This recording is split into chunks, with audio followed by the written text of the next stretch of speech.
One of the most common questions out there that people ask when it comes to track day activities or racing or even street riding is what tyre pressures should they run in their tyres? So what we thought we would do is, rather than go down the path of what everyone's done, we've even done it ourselves, in explaining tyre pressures and telling you what the standard stuff is and what you should go and do, we thought we would just tell you, based on the experience of the people in this video, what we run, and you can make your own choices, particularly when you understand the reasoning behind it. It's important to realize as you get into this video that there's a lot of information there from the factories, and the people who make these tires know more about the tire pressures you should be setting in those tires for track day activities or commuting activities or whatever the case may be, and they're the people you should be taking notice of. So be very careful of taking notice of your mates and your riding buddies, or someone who's not done the miles out there or had the experience with the range of tyres. So that said, I've got some guests in a minute who are going to tell you what their view is about what they run, and it's important for you to realise that we're not telling you what you should run, we're basically telling you what we run, and you should just go and get the right information according to the different tyre that you've got.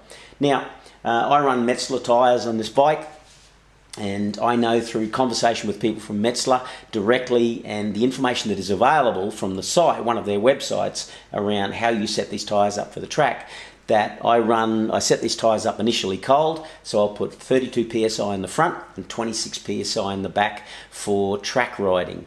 And you're going to get a 2 to 3 pounds per square inch increase as the tyre warms up. So when you put it on a set of warmers, right, it'll be at least 80 degrees, some warmers are 90 or 100, and you'll find that will increase the pressure. So what we're looking for is around about 28 to 29 hot in the rear, and for me 34 to 35 in the front hot after it's been on the warmer. And yeah, it's a pretty standard setup to this. I have run Dunlop tyres and they're completely different, right? Particularly at the rear end. So it depends on the tyre that you're actually getting. So let me introduce my guests. We've got Stig Brouggy here from McGregor, who runs the ride days at Phillip Island and Sydney Motorsport Park. We've got Stephanie Redman, Coach 49. We've got Hare from the California Superbike School. And I've also got another guest who's a serious racer out there and someone cracking some big times these days, or good times. And that is my friend Mark McGregor from Addicted to Track. And take a listen to these folk and they'll tell you what pressures they're running. What tyre pressures do you run on a track day? So this is not to give people advice on what they should run. This is, what do you do? Okay, so for me, I'm going to be really boring here. Yeah, I run the manufacturer specifications. Right, not the manual that comes about street riding. No, and not what's printed on the side of the tyre if it's got it on the side of the tyre. No, so for example, with the KR Slick, it's run hot off the warmer. Yeah, and it's between the 33 and 34 in the front, hot, and 21 to 22 in the rear. Right, off the tyre warmer. But like on the Q3 Plus, we'll run between 31 to 32 in the front and 29 to 30 in the rear. Right, is that hot or cold? That's cold. Cold, yeah. Yeah, because we don't run the warmers on those. Being a street tyre, you don't do that. So what I would suggest is to anybody like seeing this or listening to this is just to consider what tyre they're running, and to get the right advice from the right people about this. So for me personally, here's the funny thing, because I get asked these sorts of questions all the time. So if ever I'm at a racetrack, that's a question I'll get asked. Yeah, I direct them down to our tyre department and say, go speak to those guys. They'll be able to tell you. So I always personally just go to the experts. And I can remember the first time I ran the KR, I wasn't sure. So I actually rang up Dunlop, my contact at Dunlop, and said, hey, I've not run these before. What do I put in them? So it's always a little bit lower pressure than you would run on the road, because on the road, the most important thing is to maintain the structure of the tyre. Right. Okay. And because you're not pushing as hard as you would do on a racetrack, you're not needing as much deformity from the tyre in a cornering situation. And also, the flatter the tyre on the road, the more it's just going to wear out in the middle. Because no matter how fast a rider you are on the road, you're going to spend more time on the middle of the tyre than anywhere else. Yeah. Yeah, no matter what sort of riding you're doing. True. So you actually want the tyre to deform a little bit more on the track, which gives you a bigger footprint in the turn. And that slight loss of stability is not important in a controlled environment, but it is in an uncontrolled environment. So generally speaking, I think, if you look at most tyres, what are they?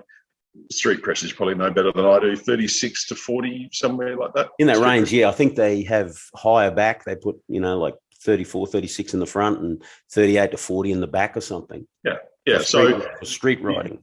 Street riding, that's right. You're going to reverse that on the track. You're going to have slightly more in the front, normally about 2 or 3 PSI. Yeah. And you're going to lower those pressures to, by about 6 to 8 PSI.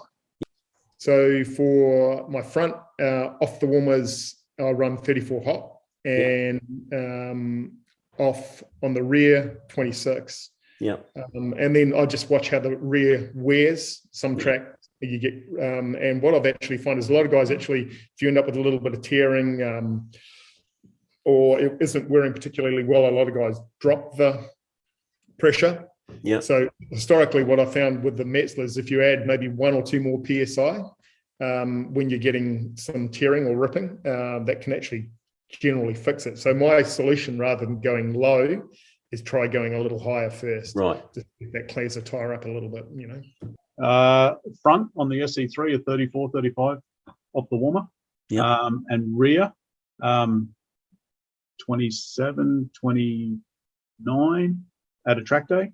If I was racing, that might go down to 24, 25. Right, because you're going to get a lot hotter temperatures in the tyres. Yeah, absolutely. Yeah. And right. You also, I'm looking for more grip, and I, don't particularly care about longevity. Yeah, right. When you say off the warmer, basically that's a hot. It's a hot pressure. Yeah, right. Hot pressures. Yeah. So cool. that pressure should correlate to when you come off the track. So if I come off the track and take my tyre pressures, if I get a quick run in and don't dawdle on the in lap, then my tyre pressure should be the same as what I go out. Or very close to. Yeah. Okay. Usually like 32, 33 front, 27, 28 rear. It might vary a couple of PSI either direction depending on the temperature of the day, but it's that's a pretty standard sort of pressure range. That's cold pressures. That's hot pressures off the warmer. Right. So cold pressures would be a little bit lower, because once they heat up, they grow.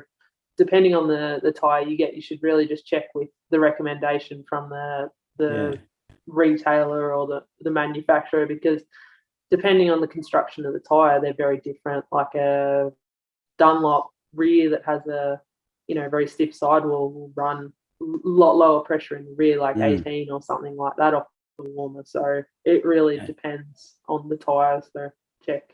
Well, there you go. There's the information. It's interesting to note that the different brands of tyres can result in you running different pressures. So, for example, you would have seen that they're running much lower pressures in the back on the Dunlop tyres because of the structure of those tyres. And getting the Metzeler and getting the Pirelli side of it, again, there's a different setting for those. So it depends. It's going to depend on the tyre that you've got. And the most important point to take away is once you choose the tyre that you're going to run, get information from people who know what they're doing when it comes to tyre pressures. And the starting point for that is the factory itself. The people who make those tyres know more about what pressures you should be running than anyone else. So there you go.